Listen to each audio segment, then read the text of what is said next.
Hello and welcome to a new episode of EV Journey. This is Marcus here, and today I'm very excited because I'm going to Lisbon Airport to hire an electric vehicle. Yes, that's right, I'm going to hire a Renault Zoe. Now, there may be many reasons why you want to hire an electric vehicle from Lisbon Airport. For me, it's the most convenient place to hire an electric vehicle from, and I've always wanted to test the Zoe, so I'm going to test the Zoe. So the best way to get to know a car is to hire it and to test drive it. But you may, for example, be coming to Lisbon Airport because you're getting a flight and arriving in Portugal and you want to go around Portugal in an electric car. And I actually think it's quite easy to go around Portugal in an electric car. So that's what you might be thinking of doing instead. Now, I believe you can hire these electric cars from Porto, Lisbon and Faro airports. But let's go through the booking process first, because there's a few things you need to know about the booking process and a few things you need to know that are specific to Portugal. There are 3 sites to rent cars from in Portugal, especially electric vehicles. So one of them is What's on Wheels. I'll give the links to the sites below. So What's on Wheels just rents electric vehicles in Portugal. You can rent them, I think, from Porto and Lisbon and from the airport. So here we have Tesla Model 3, long range, Model Y, Mercedes EQE. Now that would be nice. And Model X. And for the date I selected, you could have a Volkswagen ID3 for the win or a Kauai. So go to this site, check it out. I did hire a Model 3 from these guys before. It's very good service, great. So Model 3 is €212 per day. And I guess an ID3 would be slightly cheaper. Let's go to the next site, Hertz. I put in the 5th of September for these sites. I don't know if there's some cars missing or not, but Hertz generally is showing me petrol vehicles, but here Hertz is showing me an electric vehicle for Lisbon Airport. I think you can get them from Faro and Porto Airport as well for €359 per day. So obviously for a Model 3, What's on Wheels is cheaper than Hertz, quite a bit cheaper for this date. You have to check these dates and prices yourself because they go up and down like a yo-yo for our car companies. Another electric vehicle Hertz has got is a BMW i3. So that's Hertz, but I actually hired the car from Seat. So here we've got Seat because it seems the cheapest place to hire a car. So again, this is for the 5th of September. And to filter out the electric cars, it's easy. You just select automatic because normally the electric cars are all automatics. Here you see the Renault Zoe. That here is €91 per day for the 5th of September. Here you get the Audi e-tron, €512 per day. Quite expensive. And if you really want a nice car, the Porsche Taycan for €727 per day. So that would be great when you're going on your golf trip in Portugal. Again, this will work from Lisbon, Porto and Faro airports, I believe. So I just want to say something when you do the process. Let's click on pay later. You can pay now or later, but always better to pay later, I guess. Sometimes if you pay now, it's a little bit cheaper, but pay later means you can cancel. So here are all the insurance things. I'm not going to talk about tyre wear, road protection, because that's all up to you if you pay this extra insurance. That's not what I want to talk to you about. What I want to talk to you about is the e-toll service. So in Portugal, this is an extra €1.91 per day. And this is really important because many of the motorways in Portugal have toll roads. So if you click this option here, that means that the car will automatically come with a device in it that when you pass the toll, it will automatically take money from that device. So what the rental cars companies will do is they will take that from your credit card at the end of the session. So you can just fly through the Portuguese motorways without stopping. And on some Portuguese motorways, you don't get the option to stop to pay the toll. You have to have the electronic device. So this is definitely an option you need when coming to Portugal. Now, I've never rented an electric vehicle in Portugal. I don't know how easy it is, but I'm hoping it's going to be easy. I definitely think charging will be easy. Anyway, I don't know what Zoe I'm renting today. I'm really hoping it's a 52 kilowatt hour Zoe, not 40 kilowatt hour Zoe. And I hope it's got CCS charging, which is 50 kilowatts on the Zoe, and not just the 22 kilowatt AC charging, because I plan on going on long journeys. 50 kilowatt CCS charging is going to be a big bonus, obviously. And I'm not actually going to film inside the terminal because I don't like to film people, without getting their permissions and stuff. But I will explain the process. I will tell you if it was easy, if they explain anything to me about the electric vehicle, as it's not a petrol vehicle. And one thing I want to know is, do I have to bring the electric vehicle back full of electrons, or whatever they're called. Because normally when you hire a petrol or diesel car, you have to bring it back with a full tank. So let's see if we need a full battery to bring it back.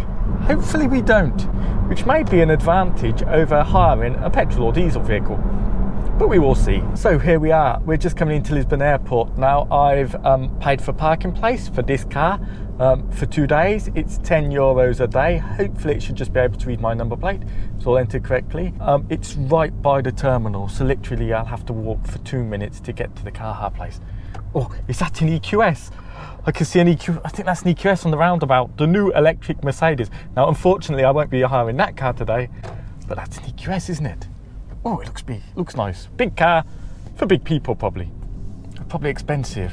Yeah, it's the EQS. Nice. I wonder how the hell they got it on the box. Oh yeah, we have to go around here. So we go around here, and we're going to parking number 3. Yes, this is right by the terminal. This parking number 3. And it's got a camera, so it should read my number plate. Otherwise, I'll have to faff with the QR code on the phone. No, it's not reading my number plate. So I have to get the phone out. I'll faff around. I did see a parking place over here. I park in the shade because it may be sunny today. Here seems good. And car hire is literally about 100 meters from here. So I'm in the Zoe.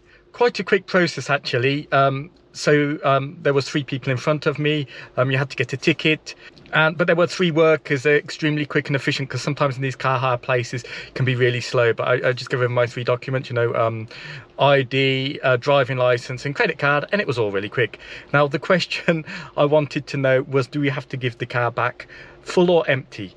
So you can return it full, and then you don't pay anything. But I decided to return it empty. So if you return it empty, you have to pay an extra €27. That's just because the nearest quick chargers not too close to here, and it'd be a hassle to have to wait an hour then to come here. And I don't know, probably the rapid charge, it's probably costing you something like €10-15. Here's €27, so something to consider. The car seems clean, seems really nice. And it smells clean. That's another important thing. It smells clean. It doesn't smell of smoke or anything. So that's another big plus point. Another excellent plus point is they actually give me a charging card. And these charging cards work on all public chargers in Portugal, you see. They've given me a charging card. You have to give it back to them when you come back. Obviously, that money will be taken from your credit card, what you used on the charging card. But that's really excellent. So we've got the Miio card, but there's another alternative called Miio. So Miio is an application in Portugal where you can use to charge your vehicle from the phone. So if you don't want to use the Miio card, you can use the Miio app instead. And there's some advantages to the Miio app. It works on Android and iOS, and it's got the web app. So I'm going to show you the web app quickly. So if you look at Portugal, there are chargers absolutely everywhere, so you're going to have no problem charging your vehicle in Portugal. And the best thing about the Miio app is it tells you if a charger is online or offline. So when it's green, it means it's currently online. When it's yellow, it means there's one available, but one is being used, so check it. And every motorway service station now in Portugal has charging points. So here's the motorway between Lisbon and the Algarve. As you can see, there's charging points. Some are red, that means they're being used. It's 160 kilowatt charger. It's another 160 kilowatt charger. So if we click on them, we can find out the status and more about the charger, and it actually gives us the pricing. So it looks a bit better on the phone app actually, but yeah. But anyway, there's one available, 90 kilowatts. It was used 38 minutes ago, so it's currently available for us. The price of it on my ID3, because it knows my car's the ID3, is going to be €19.31 from 20% to 80%. One thing with the Miio app is that the price changes during the day, so it can be quite expensive or it can be really cheap because the price literally changes every hour. And here you can see the prediction of that price as it changes. So today's quite an expensive day, other days are cheaper, and at night sometimes it's cheaper, it's more expensive. Also you've got comments mainly in Portuguese, but yeah, you've got some photos so you can see what the charging points actually look like. Oh, that is actually my car. Anyway, because I took that photo. So yeah, so that's really good with the Miio app. You just add your credit card or debit card. You can use it to charge, and you can also use it to check all the statuses of all the public chargers in Portugal. Just one point, when it's purple, this means it's a private charger and you can't use it with the Miio app or the Miio card. But as you can see with this symbol here, these are normally hotels and things like that, so those are private chargers. But all the other chargers are on this app. One thing, when you install this app, please use my code. So I have a code, and this is the code here, 76QQ, etc. I'll put this in the link below. If you use that code and if you charge up to 250 kilowatt hours, you could potentially earn up to €5. So it'd be great if you can use that code, and here are the conditions. So if you want to install Miio, then please use my code. I've just checked, we've got a Type 2 socket, so I'm going to go enjoy the day, enjoy the car, and I'll probably speak to you in the next charging point. But so far, quite good in hiring the car. One more thing, just to tell you, they give you the car with 100% energy. It's saying that's enough to give us 342 kilometres, so I'm guessing this must be the 52 kilowatt hour battery, perfect. And as I said, I've got the Type 2 cable in the boot. Very nice, let's get going. I hired the car is that this only had 22 kilowatt AC charging. It didn't come with the DC 50 kilowatt charging. The DC 50 kilowatt charging, where you can charge at 50 kilowatts on a fast charger, is a €950 extra when you actually buy a Zoe. So it was going to make my trip initially to Nazaré on Saturday, because today is Saturday, and tomorrow to the Algarve a bit more complicated. So I've just driven 17 kilometres from the airport, mainly motorway. Just to let you know a couple of things about the car, just my first impressions if you're going to hire this Zoe. When I got it, it was in eco mode, and I couldn't get the car to go over 100 kilometres an hour. It lets you if you push your foot down, it seems. I realised it's in eco mode. I pressed the eco mode button there. A thing I really love about this car is this panel here is really clear. Yeah, I don't know if you can see that. It's showing me the battery percentage and consumption so far, so which is important when you hire a car. It's around 19 point something kilowatt hours per 100 kilometers on this stretch. I think that's more or less the same I would get in my ID3, but I'm going to do other videos about this car, so if you want to know more about consumption, go and watch those. The only thing I don't like is there's no armrest. So I'm in Nazaré, I'm doing the first charging. I think the car's around 37% AC22, so it's going to take 2 hours and 5 minutes to get to 100%. You can see that it's charging this machine here. So I've just arrived at the charger in Tavera. What you have to do, you have to get this Pro card that was given to you, and we're at a destination charger. That's a 22 kilowatt charger, and here it is. What you have to do, you have to get this cable out the boot. It's a thick, heavy cable, quite heavy in the Zoe, because it's 22 kilowatt. And I'll just go and plug it in. So plug it in this end here into here. Some chargers have their own cables, so you don't have to do this, but this one doesn't. So now specifically on the Zoe, you have to press a button to open the port. Show you where that is, just in case you don't know. So here we've got a button here next to the steering wheel. We press that and it will open it. We open it, and then we've got this thing here, and you have to press that and it opens that up, you see. So then you plug the cable in there like that. We try not to get the cable down there. So now what we do, that's given to you by the hire company, and we swipe it there and we wait. You hear that clicking. When you've got this blue symbol like that, that means it's good. Yeah, when we get this blue continuous light here, that's also a very good sign. So yeah, that's charging. Now we have a problem, Houston. It's saying it's going to take 4 hours and 55 minutes to charge the car. The car's to be back at 9 o'clock, so that's too long. I think the car's been overheating. It's 4 hours 55, it's 11, 12, 12, 1, that's 5, 6, 7, 8, 9. That just gives me 4 hours to get back to the airport. Obviously the car's been overheating. I don't know, anywhere in here tells me the charging speed. This is really bad news actually. It doesn't tell me the energy, doesn't tell me anything about charging. 4 hours 50, now that's a big problem. I don't know if it's better to let the battery cool down for a bit, then charge later. It could be a problem with this charger or the card or something. So what I'm going to do, I'm going to move to a charger that's a bit further away, a different charger, and but I want to check that that charger is actually working, just to make sure it's not the car. It does say 22 kilowatts, but it could be an issue. So just to let you know, how do we do this? We install the Miio app, and the Miio app, here is the Miio app, you see. And we're at yellow because it means that one of it's being used, and that's us. That's us using this charger here. Here we've got another charger. Let's check it's available. Both of them are available. It's 22 kilowatt charger as well. I'm going to drive there, make sure there's no issues with charging on this post with this car. I think it's going to be better. I've got some time and just to see, because I don't know if the problem is the car or the problem is the charger. So that's what I'm going to do. I am so lucky, so lucky. So I've moved to this other charger that's in the shade. Better, a little bit further from town, but not too much further. And what do we have here? It's going to take 2 hours 30 minutes to get to 100%. So I should be fine to go back to the airport for 9 o'clock. I was really getting me worried having to wait here 4 hours 50 minutes. I don't think it was the battery was overheating. I think there was a problem with that charger. We should be getting the full 22 kilowatts now and not the 11 kilowatts. So so if you charge a car in Portugal and you're at the airport, you want to get back to the airport and you think the car's charging too slowly in this Zoe, then try a different charger. Try a different charger. That's my consolation to you. So I should be fine for getting back to the airport now, because this charger, even though it looks exactly the same as the other charger, you see, looks exactly the same, this charger is actually working, which is what we want. I did it. Got back in my hometown just before sunset. See that over there? The car's at 14% now.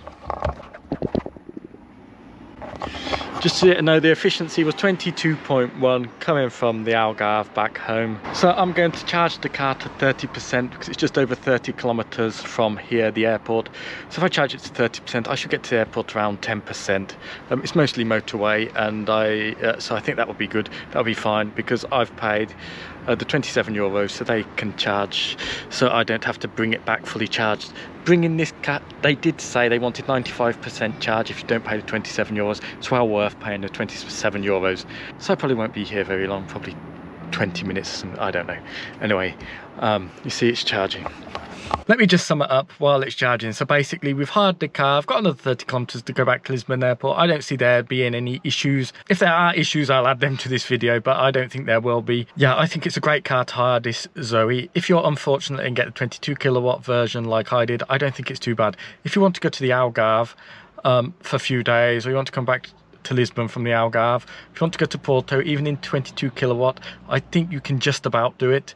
I don't think there's a big issue. It's better to drive at 100 kilometers an hour than 120, I think, but it doesn't make a big difference. If you get the 50 kilowatt version of this car, Lisbon Airport, if you're lucky enough to do that, then basically you can go all over Portugal. But remember, Portugal's a small country, so you know the border is not too far from Spain, things like that. If you wanted to travel to Madrid or go outside of Portugal, get a car better than the Zoe ZE50. But to be honest, I think that probably at the moment the ZE50 is probably the cheapest car you can hire at Lisbon Airport if you want an electric vehicle. Absolutely wonderful car, really love it. It's just pity it didn't have the 50 kilowatt charging. But if you do get the 22 kilowatt one, if you go for trips that are like 150 kilometers away, no problem whatsoever. You've got the Miio app. So look at the Miio app, download it before you come to Portugal. It tells you exactly where the chargers are. It even gives you the pricing of the charger. So you can add your credit card or debit card and use the Miio app. It gives you pricing, but it also gives you the pricing of the Prio card. Now, I don't know if if at SICT they charge you more for this Prio card or not. So you might want to use the Miio card. You might want to use the Miio app because you can be sure of the pricing with that. But some chargers, the app doesn't work where the Prio card would work. Now, all the app and the card, they work on all public chargers in Portugal, so that's not an issue. But anyway, yeah, I think it's been a great experience hiring the car with SICT. I can't see any problems giving it back. If they are, like I say, I'll tell you. But thank you again for watching this episode. I hope it's useful. I hope you've enjoyed it. I hope if you do consider coming to Portugal, that you will actually consider hiring an electric vehicle instead of getting a polluting petrol or diesel vehicle. More people that want to hire electric vehicles, and more electric vehicles that will be supplied, and be better for everyone. So anyway, thank you again. Leave your comments below. Tell me if you like or didn't like this video. Bad comments are welcome as well. Don't forget to click subscribe because I'm nearly up to 1 million subscribers, nearly there. One last push and I get there. Thank you again, and bye.